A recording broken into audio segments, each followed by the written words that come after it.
सभी को नमस्कार। जिस प्रकार से हमको आदेशित किया गया है आयुक्त महोदय द्वारा कि हमको पाठ्य योजना का निर्माण करना है, तो अपने अपने विषय की पाठ्य योजना तैयार करने के लिए हमको सबसे पहले ये पता होना चाहिए कि एक अच्छे लेसन प्लान में क्या क्या चीज़ों का समावेश होना चाहिए।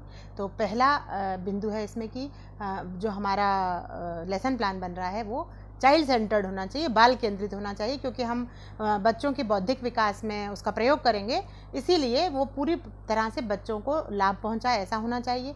टीएलएम जो हम उसमें यूज़ करेंगे वो रिलेवेंट होना चाहिए। दूसरी बात कि हमको अब कोई भी कंसेप्ट बच्चों को रटाना नहीं है, हमें उन्हें समझाना है, हमें उन्हें प्रश्न ऐसे पूछना है या ऐसे प्रश्नों का निर्माण करना है हमें अपने आकलन में, जिससे कि बच्चा सोचे और फिर उत्तर दे। रटे रटाए प्रश्नों का उत्तर या हाँ नहीं वाले प्रश्न हमें शामिल नहीं करना है, ओपन एंडेड प्रश्नों का हमें उसमें समावेश करना है जब हम आकलन करेंगे। दूसरा, व्हाट टू थिंक की जगह हाउ टू थिंक पर हमको फोकस करना है। जब हम कक्षाओं में पढ़ाएंगे तो बच्चों को क्रिटिकल थिंकिंग और प्रॉब्लम सॉल्विंग एटीट्यूड से वाकिफ़ कराना अब बहुत ज़्यादा ज़रूरी हो गया है। तो टीएलएम रिलेवेंट हो, चाइल्ड सेंटर्ड हमारा प्लान हो, टीएलएम बहुत ज़्यादा महंगे भी ना हो और बच्चों की पहुंच में हो टीएलएम, और जो हम आकलन के लिए जो प्रश्न बनाएंगे वो रटने वाली पद्धति पे ना हो, वो सोचने की पद्धति का विकास करें, ऐसे प्रश्नों का हमें समावेश करना है। और एक सबसे मुख्य बात कि बच्चा तब सबसे ज़्यादा सीखता है जबकि उसे हम टीचिंग लर्निंग के प्रोसेस में इन्वॉल्व करते हैं। उसको कहते हैं लर्निंग बाय डूइंग, करके सीखना। जब हम बच्चे को उस पूरे प्रोसेस में, हमारे टीचिंग लर्निंग प्रोसेस में जब हम उसको शामिल कर लेंगे, तब देखिए कि बच्चा बहुत जल्दी उस अवधारणा को सीखता है और फिर वो उसको कभी नहीं भूलता है।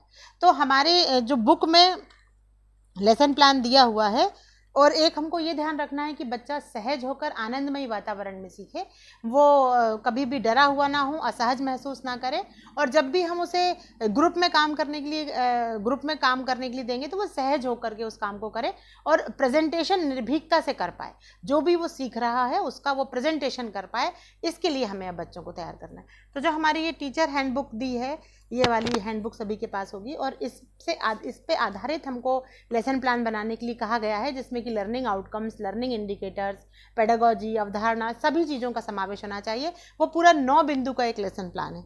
अब इसमें हम देखेंगे कि ये जो 9 बिंदुओं का हमारा लेसन प्लान है, इस लेसन प्लान में जो 9 बिंदु, ये पूरी एक चीज़ और बनाने से पहले आप समझें कि एक लेसन प्लान होता है और एक टीचिंग प्लान होता है। तो टीचिंग प्लान जो होता है वो हम पूरे बुक का बना सकते हैं, पूरे माह भर का बना सकते हैं, 6 माह का बना सकते हैं, लेकिन जो लेसन प्लान बनाने की बात हो रही है वो 1 दिन का बनाना है, एक अवधारणा को लेकर के बनाना है, एक पाठ को लेकर के बनाना है। अच्छा, अब ये देखें कि एक पाठ को पढ़ाने में हमारे पास, जब हमारी शालाएँ 200 दिन, 220 दिन लगती थी, तो मिडिल की मैं बात कर रही हूँ, तो हमें एक लेसन को पढ़ाने के लिए कम से कम 8 दिन का समय रहता था। अब बात अलग है कि अब कोरोना के कारण हमें सिलेबस कैसे कंप्लीट करना है, ये हम तब देखेंगे जब हमारे स्कूल खुलेंगे। तो जो लेसन प्लान की हम बात कर रहे हैं, तो ये जो हमको दिया है कि टीचिंग प्लान है, इसकी कॉपी नहीं करना है। इसमें देखिए, आप समय में देखिए कितने कालखंड लिखे हुए हैं। इसमें कहीं पर लिखा होगा कि कालखंड जो है, इसमें 8 कालखंड बता रहा है वो। तो इसका अर्थ क्या निकल रहा है? 8 कालखंड का अर्थ है कि ये 8 दिनों का प्लान है, ये 1 दिन का प्लान नहीं है, ये 8 दिन का प्लान है। अब हमें इसको, ये देखिए इसमें लिखा है 90 मिनट 8 कालखंड, ये पूरा जो है ये 8 पीरियड का प्लान है। अब हम यदि इसी को कॉपी कर लेंगे तो वो 8 दिन का हो जाएगा, वो टीचिंग प्लान हो जाएगा, है ना, वो शिक्षण योजना हो जाएगी। उस शिक्षण योजना में मोटी बिंदु शामिल किए जाते हैं कि क्या क्या हमें करना है बस, लेकिन लेसन प्लान में हमें उस दिन पर्टिकुलरली क्या करना है वो चीज़ शामिल होती है। तो इसमें सबसे पहला वाला कॉलम आता है अवधारणा क्षेत्र। तो अवधारणा क्षेत्र में अब हम कैसे सेलेक्ट करें अवधारणा मतलब कोई भी कंसेप्ट। पूरे पाठ को अलग अलग विषय वस्तु में बांटा जाता है, उसको खंड खंड करके देखा जाता है, और वैसे ही हमको पढ़ाना भी चाहिए। एक दिन में एक पाठ नहीं पढ़ाया जाता कभी भी, तो खंड खंड करके जब हम उसके पाठ के वो कर लेंगे, तो उसमें से एक चीज, एक कंसेप्ट को लेकर के हम चलेंगे, तो 1 दिन का हमारा लेसन प्लान बनेगा। उसको कहते हैं अवधारणा। पूरे पाठ में से एक विषय वस्तु को लेना अवधारणा कहलाती है। जैसे यहाँ पर अब कितनी विषय वस्तु दी हुई है? 1 2 3 4। तो इसमें से एक विषय वस्तु को लेकर के हमारा अवधारणा क्षेत्र की एक विषय वस्तु को लेकर के हमारी लेसन प्लान बनेगा। अब हम ये देखें कि अवधारणा क्षेत्र होता क्या है। पढ़ाए जाने वाले पाठ में मुख्य बिंदु कौन कौन से हैं और सभी की हमें पहचान करना है, और फिर उनमें से एक बिंदु को लेकर के हमें हमारी पाठ्य योजना लेसन प्लान बनाना है। और जब हम आकलन करेंगे तो सभी विषय वस्तु में से हमको आकलन के समय प्रश्नों का निर्माण करना है। तो ये तो हुआ अवधारणा क्षेत्र। नंबर 2 पे उन्होंने पूछा है कि पाठ का नाम और क्रमांक, ये हम डाल देंगे। उसके बाद में पेडागोजिकल प्रक्रिया। पेडागोजिकल प्रक्रिया क्या होती है? पेडागोजी मीन शिक्षण शास्त्र, मतलब कि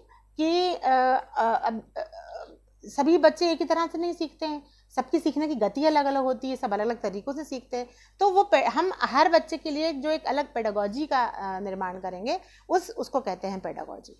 तो कोई भी अवधारणा को पढ़ाते समय हम बच्चे का पूर्व ज्ञान देखेंगे कि जैसे मैं संख्या पढ़ा रही हूँ, पूर्णांक पढ़ा रही हूँ, तो उसके पहले मैं ये देखूंगी कि हमारे बच्चे को प्राकृत संख्या और पूर्ण संख्याओं का ज्ञान है कि नहीं, उसको संख्या रेखा का पता है कि नहीं, वो जीरो के बारे में जानता है कि नहीं, वो छोटी बड़ी संख्याओं में अंतर कर लेता है या नहीं, क्या वो 3 अंकों की 4 अंकों की संख्याओं को पहचान पाता है। इस तरह से हमें क्या करना है कि उसके पेडागोजिकल प्रक्रिया के दौरान हमको उसके पूर्व ज्ञान का पहले हमें नॉलेज करना है। तो उसके लिए हमें कुछ क्वेश्चंस बनाने पड़ेंगे। अगला बिंदु हमारा आएगा कि सुझावात्मक सहायक शिक्षण सामग्री यानी कि TLM। तो TLM के बारे में हम लिख देंगे। अब अनुमानित कालखंड, कितना समय लगेगा हमको, ये हमारा 1 पीरियड का बन रहा है तो हम यहाँ पर 1 पीरियड लिख देंगे। लर्निंग इंडिकेटर क्या होते हैं? लर्निंग इंडिकेटर वाले कॉलम में हम जब हमारी लेसन प्लान बनाएंगे तो हम क्या लिखेंगे? तो अब लर्निंग इंडिकेटर क्या है इसकी हम समझ बना लें कि व्यवहार में परिवर्तन। हमने कोई चीज़ पढ़ाई, बच्चे ने उसको आत्मसात की, और यदि उसके नॉलेज में इंक्रीज हो रहा है, उसका नॉलेज, उसका ज्ञान बढ़ रहा है, या उसके व्यवहार में परिवर्तन आ रहा है, इसका मतलब कि इंडिकेट कर रहा है वो कि वो इस चीज़ को वो सीख गया है। तो लर्निंग इंडिकेटर बच्चों से हमको समझ में आ जाते हैं, बच्चों का व्यवहार देख करके कि बच्चे कितना सीख गए हैं, और जो हम बच्चों को सिखाना चाहते थे और जो बच्चे सीखे हैं, तो उसमें जो लर्निंग गैप है, उस लर्निंग गैप को भी हम कम कैसे करेंगे, या जो चीज़ बच्चे को मान लो समझ में नहीं आई है तो उसके लिए हम नया कौन सा और दूसरा मेथड हम प्रयोग करेंगे जिससे कि वो उस अवधारणा को अच्छे से समझ करके अपने ज्ञान में बढ़ोतरी कर पाए। तो ये लर्निंग इंडिकेटर हो गए, है ना। तो अब ये लर्निंग इंडिकेटर में आपको लिखने के लिए आपको उसको परिवेश से उसके ज्ञान को जोड़ना पड़ेगा कि ये चेक करना पड़ेगा टीचर को कि बच्चे ने किस तरह से इस नॉलेज को अपने लाइफ में यूज़ करने के लिए अपने आप को सक्षम बनाया है। उसके बाद में हमारा आता है मूल्यांकन हेतु गतिविधियाँ। सबसे इम्पॉर्टेंट शिक्षण लेसन प्लान में, शिक्षण प्रविधि में यदि कोई सबसे इम्पॉर्टेंट चीज़ है वो है आकलन, असेसमेंट। अब आकलन या असेसमेंट करने के लिए हमको कुछ प्रश्नों के निर्माण करने पड़ेंगे। जो अवधारणा हम पढ़ा रहे हैं, जो कंसेप्ट हम पढ़ा रहे हैं, उस कंसेप्ट को लेकर के हमें कुछ प्रश्न बनाने हैं, और वे प्रश्न पाठ के अंत में दिए गए प्रश्नों से बिल्कुल भी मेल नहीं खाएंगे, वो हमें स्वयं निर्माण करने हैं, छोटे छोटे प्रश्नों का, जिसमें बच्चा सोचे और सोच करके फिर वो अपने अनुभव से उत्तर दे कि उसकी समझ कितनी बन रही है, इस बात पर आधारित होगा।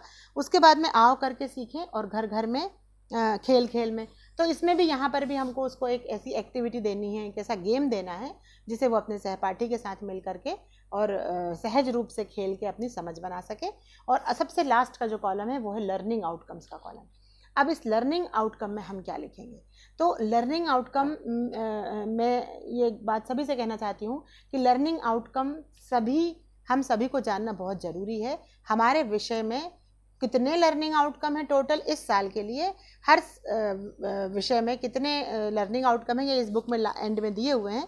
और उन लर्निंग आउटकम में हमने कौन कौन से लर्निंग आउटकम हम प्राप्त कर चुके हैं, या इस पाठ की हम योजना बना रहे हैं उस पाठ में हम कितने लर्निंग आउटकम है, और उस पाठ में हम कौन सा लर्निंग आउटकम हमारा कंप्लीट कर पा रहे हैं, ये हम उस पाठ में देख पाएंगे। जैसे इसमें दिया हुआ ये देखिए, सीखने की संप्राप्तियाँ यहाँ पर दी हुई हैं।